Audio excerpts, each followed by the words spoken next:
ha producido una poderosa herramienta tecnológica que promete acabar con el hambre en el mundo y encontrar la cura a enfermedades como el cáncer o el SIDA. Esta poderosa tecnología, que puede cambiar la evolución de la vida, se llama ingeniería genética.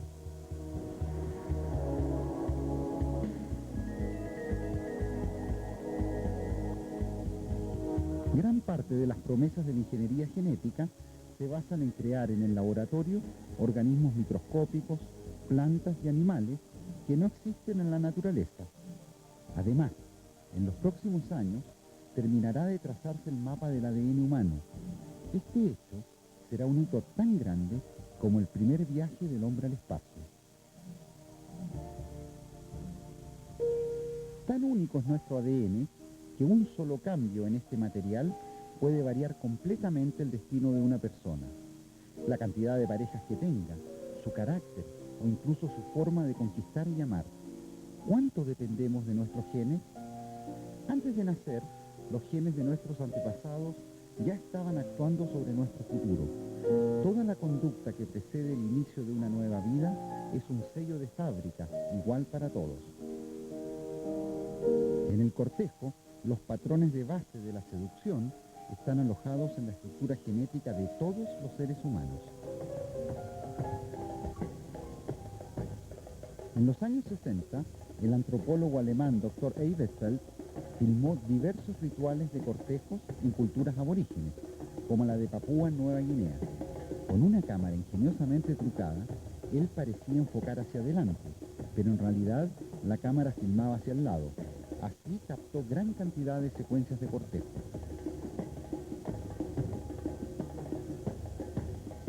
Al revelar su material y compararlo con el tomado en otras culturas, este antropólogo planteó que todas las parejas, absolutamente todas, sin importar si estaban en un café de París o en un baile ceremonial aborigen, parecían seguir los mismos patrones de seducción.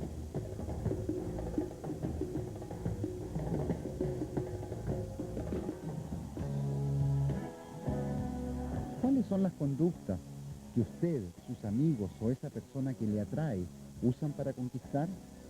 En los 80, un antropólogo y un biólogo de la Universidad de Washington, en Seattle, decidieron averiguarlo. Noche tras noche, recorrieron pubs y bares de los Estados Unidos y Canadá, observando la conducta de hombres y mujeres solos. Varias noches y cervezas más tarde, los investigadores habían descubierto la danza moderna del cortejo humano y la describieron. El primer paso de este baile se da al llegar al bar.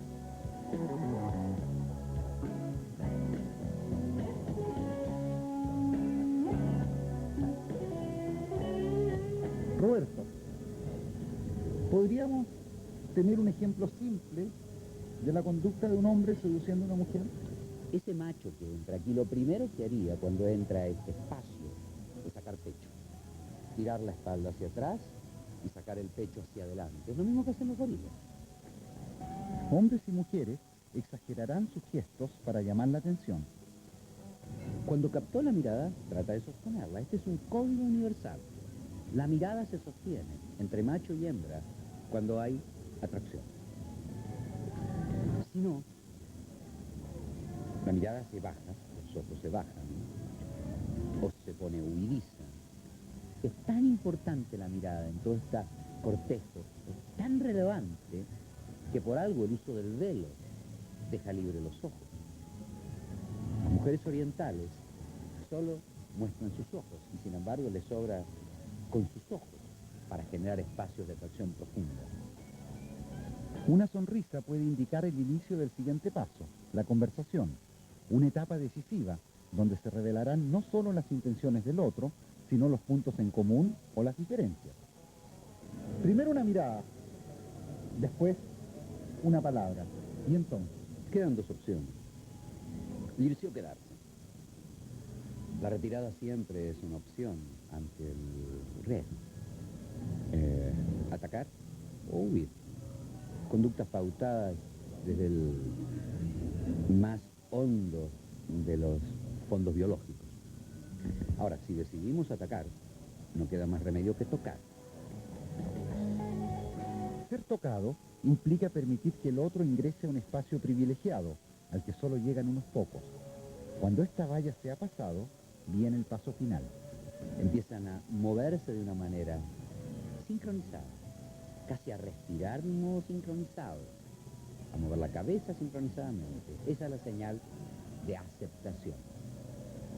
Ese es el camino que de alguna manera la biología nos prescribe para la unión que se va a juntar en definitiva gameto, óvulo, para generar una nueva vida. No necesariamente tiene que ser así, pero la naturaleza quisiera que fuera así. Atraer al sexo opuesto es una de las actividades que ha ocupado el tiempo de hombres y mujeres de todos los siglos y culturas.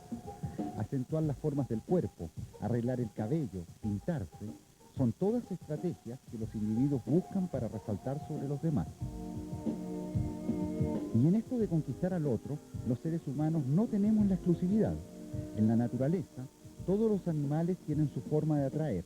El volumen del cuerpo, el colorido, el canto, la exhibición de fuerza, todos son recursos que tienen un solo objetivo: generar descendencia para asegurar la supervivencia de la especie.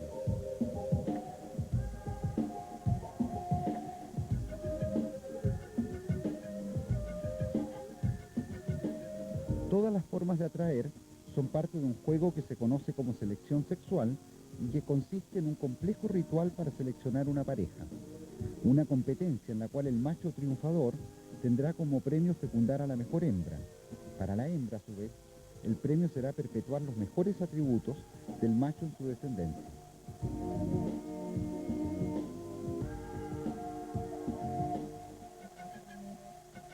Según algunos biólogos, el cortejo, la búsqueda de pareja, son una estrategia de nuestros genes egoístas para perpetuarse. Esto nos lleva a una pregunta fundamental: ¿cuál es nuestra libertad? ¿Cuál es el límite entre lo genético, nuestros instintos, y lo cultural?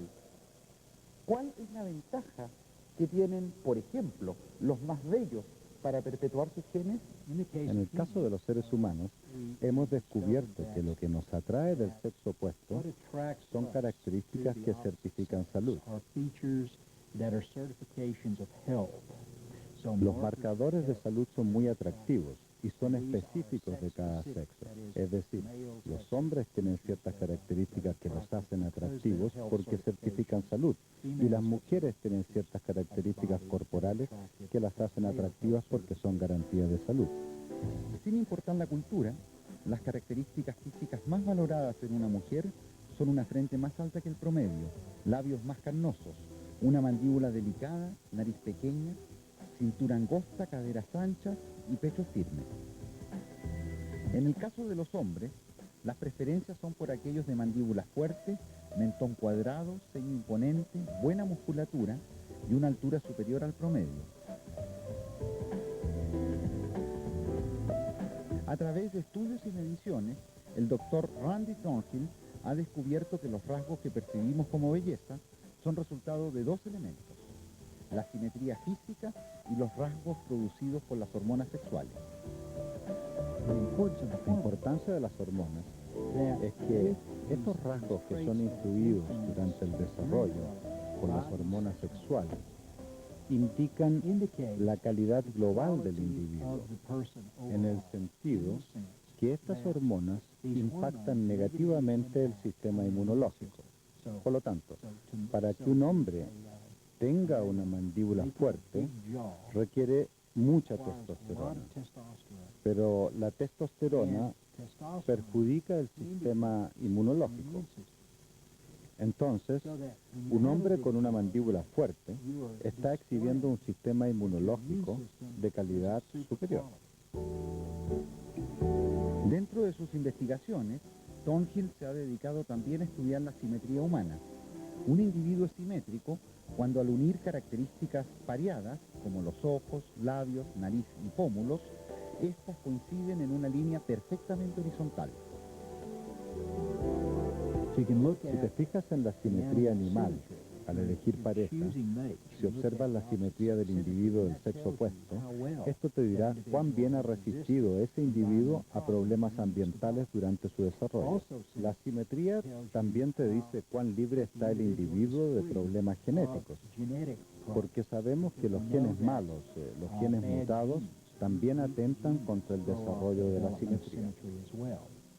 En síntesis, inconscientemente lo que buscamos en la persona que nos atrae es la posibilidad de reproducirnos para generar una buena descendencia y asegurar que nuestros genes se perpetúen. En el caso de los más bellos, las posibilidades de lograrlo serían más altas. Una cosa que hemos visto con detalle es la frecuencia de orgasmos femeninos durante la cópula. Las mujeres que tienen como pareja a hombres simétricos tienen más orgasmos copulatorios. Esto es interesante, porque el orgasmo es básicamente un mecanismo de elección de pareja. Cuando una mujer tiene un orgasmo, ella empuja esperma desde la vagina al útero. Entonces pone el esperma en una posición donde es más probable que éste fertilice su óvulo. De esta manera, ella está manipulando el potencial fertilizador del esperma a través del orgasmo. Sin embargo, tener a un hombre simétrico como pareja no es garantía de que todo será tan perfecto, afirma Tongen. Al estudiar la fidelidad dentro de la pareja, concluye que los hombres más simétricos se involucran en más relaciones extramaritales que los hombres asimétricos. ¿Qué pasa entonces con los hombres que no son tan bellos? Ellos deben trabajar duro. Los hombres asimétricos tienen que invertir más en las relaciones. Si las mujeres están descubriéndote porque tú eres muy guapo, tú has tenido que hacer algo. Y lo que los asimétricos hacen es que invierten más tiempo y dinero en sus mujeres. En este parque ocurrirá un hecho que podría cambiar la historia de un niño. La genética tiene mucho que ver con el desenlace que ese acontecimiento pueda tener.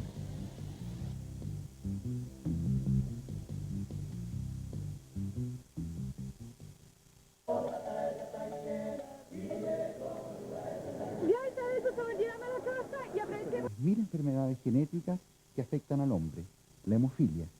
¿Pero qué es una enfermedad genética? ¿Qué hace la ciencia para solucionarla? ¿Podremos erradicarla? Un mundo de interrogantes que se nos abren cuando estamos frente a casos tan dramáticos como el de José Manuel. José Manuel, como todos quienes sufren de enfermedades genéticas, deberá vivir con ella para siempre. Su enfermedad le es tan propia como el color de sus ojos o la forma de su nariz. Dentro de cada célula, millones y millones de moléculas forman una larga cadena cuyos eslabones se conocen como genes. Los seres humanos tenemos cerca de 100.000 genes diferentes, los que actuando solos o en grupo determinan características físicas y diversas funciones de nuestro organismo, como el crecimiento, la regulación del sistema inmunológico o la coagulación sanguínea. En el caso de José Manuel, este gen no existe. El problema principal de los hemofílicos es que esto es una enfermedad invalidante. Ataca el aparato locomotor, ataca la articulación y la destruye, y ataca el sistema muscular, provoca atrofias musculares, lesiones musculares por la hemorragia que se pueden producir, y lo va dejando limitado. Generalmente los padres estamos como siempre pendientes donde el niño pone el pie, donde coloca la mano, donde va a pegarse en el codo, donde está la posibilidad de riesgo de golpe, porque eso significa siempre transfusión, con todos los riesgos que ello conlleva en este momento. Para un hemofílico, el temor de contraer hepatitis o el virus del SIDA son tan cotidianos como una transfusión. Daphne nació con una enfermedad genética que le impide crecer normalmente. Ella no tiene el gen encargado de fabricar la hormona del crecimiento. Para Daphne, esto ha significado aprender a convivir con una sociedad que la discrimina por su apariencia. Para Bastián, un simple resfrío puede ser muy grave. Él tiene fibrosis quística. Un gen alterado causa un desorden glandular que obstruye sus pulmones y páncreas y lo obliga a tomar medicamentos antes de comer y someterse a quimioterapias diarias por el resto de su vida. Las enfermedades genéticas son causadas por un error o mutación en las pequeñas unidades que conforman uno o varios genes. Este error hace que la función que esos genes debían cumplir no se realice o cambie por otra errónea. ¿Qué hace que una persona nazca sin pigmentación, con hemofilia u otra enfermedad genética? Nuestro cuerpo está recibiendo continuamente agresiones del medio ambiente. Sin embargo, posee mecanismos de defensa y autorregulación que impide que estas agresiones se transformen en un daño. Pero en algunos casos son tan fuertes que dañan nuestro material genético, el ADN, produciendo enfermedades genéticas debidas a causas medioambientales, como el consumo de medicamentos durante el embarazo o la exposición a radiación nuclear. Tal es el caso de Hiroshima y Nagasaki, donde aún años después del lanzamiento de la bomba atómica, nacieron niños con enfermedades genéticas. Estas enfermedades son una doble tragedia, no solo para aquel que las sufre, sino también para su descendencia, ya que en muchos casos se transmiten de padres a hijos. En el momento de la fecundación, millones de espermios inician un difícil viaje. Solo uno de ellos alcanzará su destino, el óvulo de la mujer.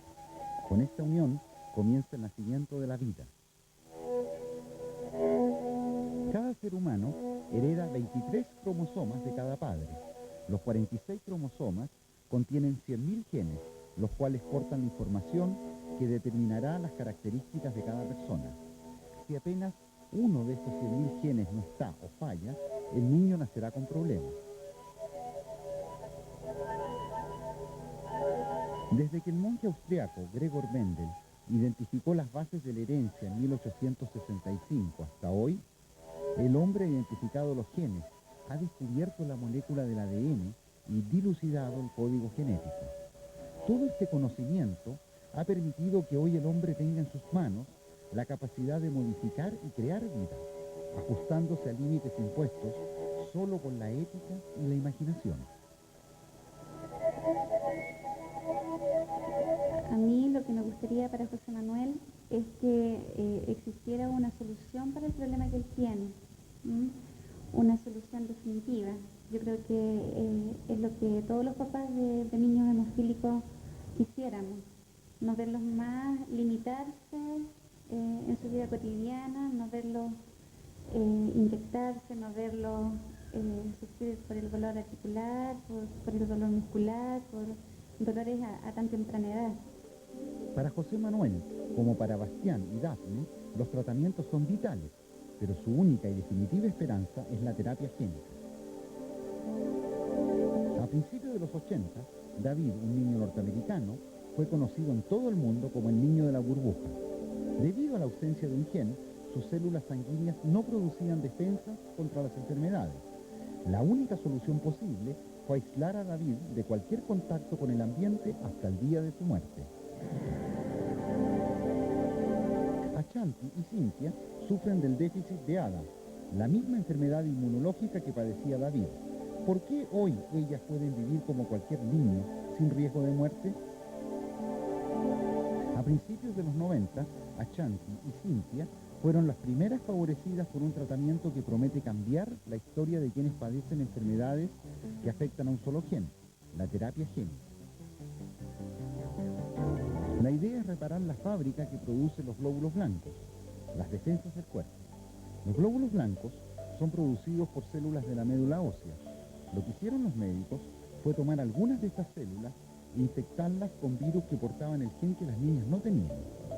Luego devolvieron estas células al cuerpo de las niñas, cuyos organismos hoy fabrican glóbulos blancos sanos.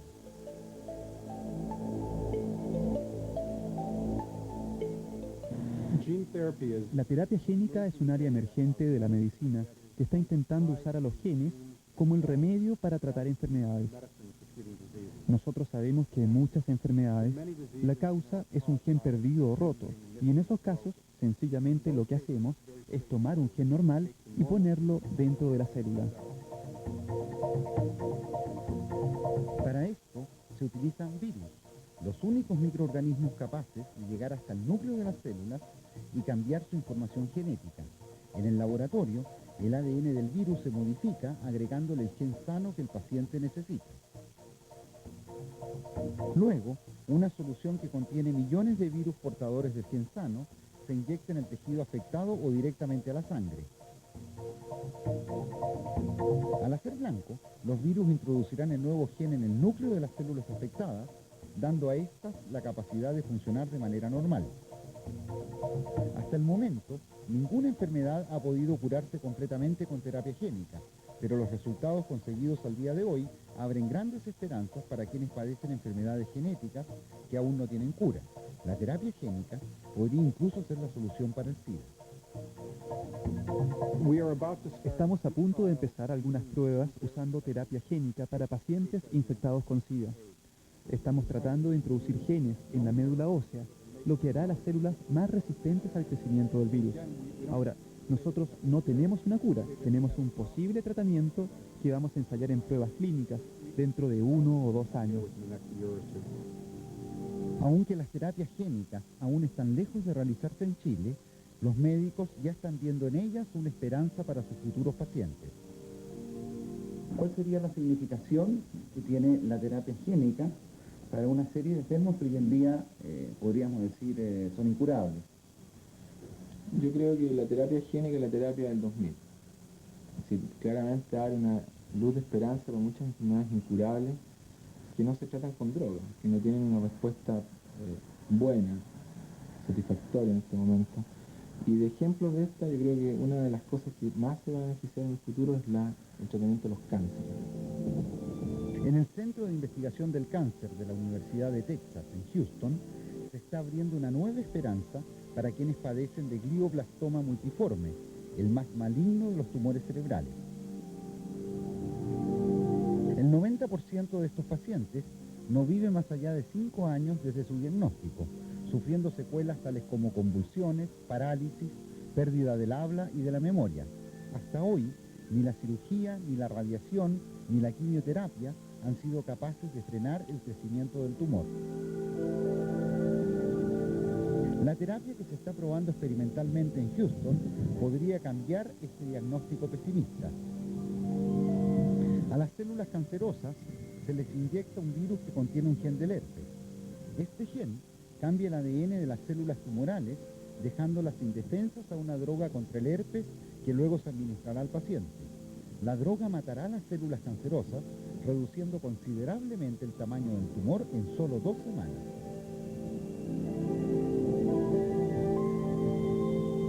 Las pruebas clínicas con gen suicida realizadas por el Dr. Jung han logrado detener durante 10 meses el crecimiento del tumor de uno de los 3 pacientes tratados. Pese a que aún hay mucho camino por recorrer, el incipiente éxito de estas pruebas podría extenderse pronto a otros tipos de cáncer.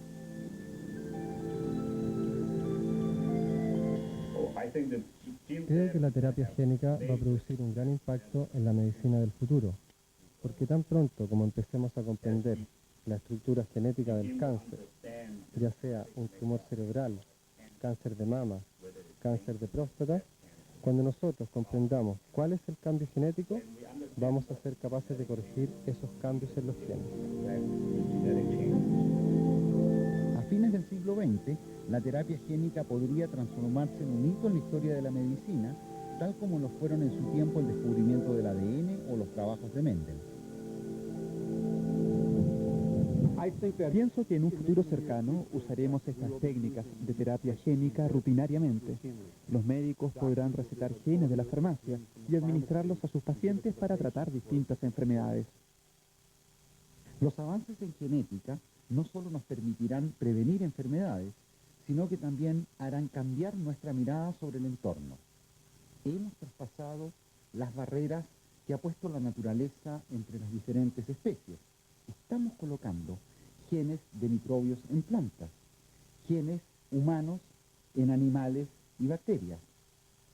¿Hasta dónde llegaremos en esta fascinante aventura científica? ¿Cuáles son los peligros y los beneficios de continuar desarrollando esta tecnología?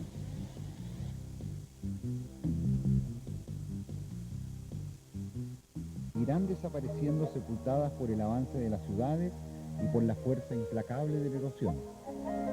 ¿Qué nos ofrece la genética para satisfacer una demanda cada vez mayor de alimentos con tierras cada vez más escasas? Cuando alcancemos 8.000 millones de habitantes el año 2020, el tercer mundo tendrá cerca de 7.000 millones. Y cuando alcancemos los 10.000 millones en el 2050, el tercer mundo tendrá 8.750 millones de habitantes. Por lo tanto, el crecimiento de toda la población del tercer mundo levantará una enorme presión sobre las tierras y las aguas. Habrá que transformar tierras agrícolas en habitables y habrá una gran presión sobre los bosques debido al aumento de la población por alimento, fibra, combustible y agua. Además, está el gran problema de la deuda que tenemos en el tercer mundo.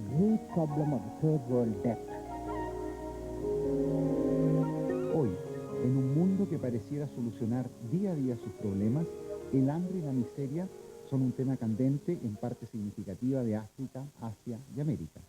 Existen 250.000 variedades de plantas comestibles, no obstante que las necesidades alimenticias son cubiertas por apenas 30 tipos de plantas, siendo las más importantes el arroz, la papa, el maíz y el trigo.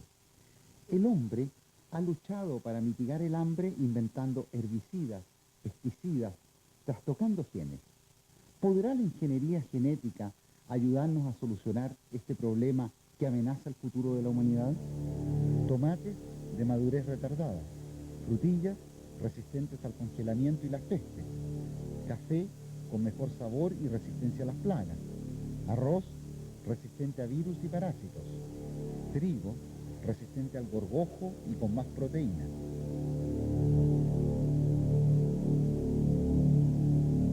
Durante años, los campesinos de Filipinas han luchado contra un pequeño enemigo, la estámbula, una voraz oruga que anualmente devora 10 millones de toneladas de arroz, la principal fuente de alimentación de Filipinas y gran parte de Asia. Toneladas de pesticidas se han arrojado sobre las plantaciones para combatir esta y otras plagas. Sin embargo, los resultados no han sido los esperados. Agobiados por las enormes pérdidas provocadas por la oruga, campesinos y genetistas se unieron para buscar una solución. Los científicos buscaron genes que producen una sustancia venenosa para la oruga y los introdujeron en un embrión de arroz. Al crecer, obtuvieron una planta mejorada que mata al parásito cuando éste come las hojas de la planta.